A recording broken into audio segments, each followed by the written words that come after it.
It's not Baywatch, it's Bournemouth. And I'm not David Hasselhoff, thank goodness. But don't worry, because we're going to give you the British version of California.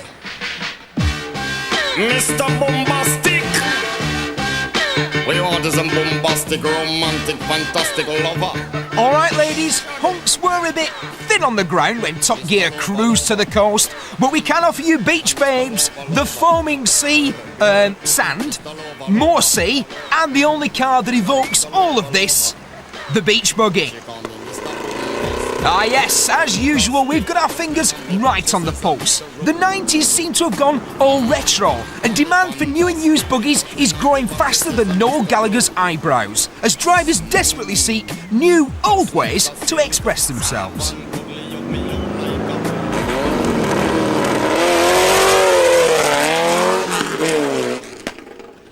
To me, the buggy will always be a cheap and cheeky expression of youthful individualism and exuberance.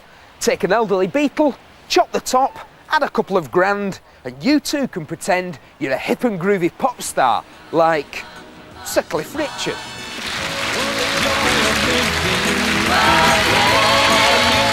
These are the zany, bugged-out credits for that Saturday night essential viewing, It's Cliff Richard.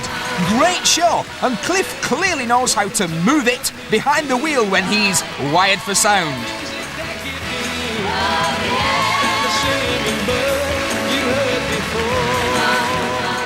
Not so sure about the netwear though.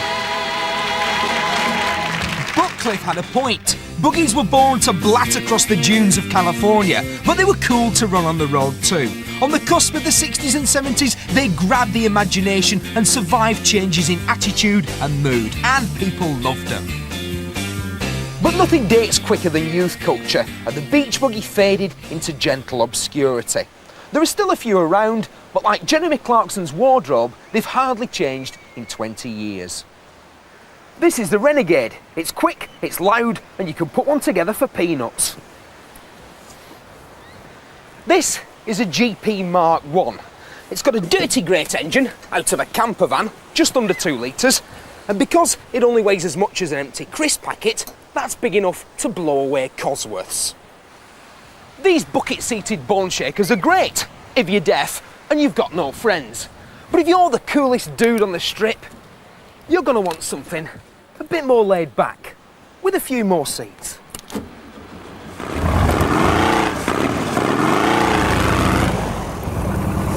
Oh, I like this one.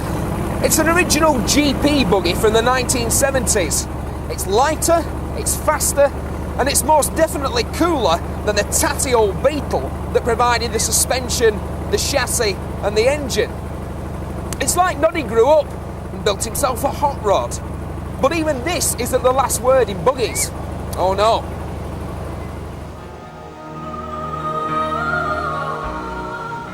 Because it's taken a British company, EC, to reinvent the bug. A proper utility vehicle designed for the sun and sworn to fun. All rise for the Bandit.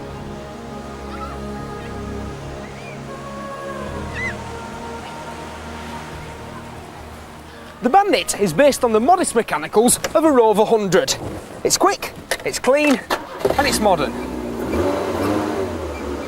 But it's not the bonniest beast on the boulevard, is it? In fact, the Bandit probably got its name from GBH of the eyeballs. But that's not what matters. If this car's going to bring back buggying, it should make you smile.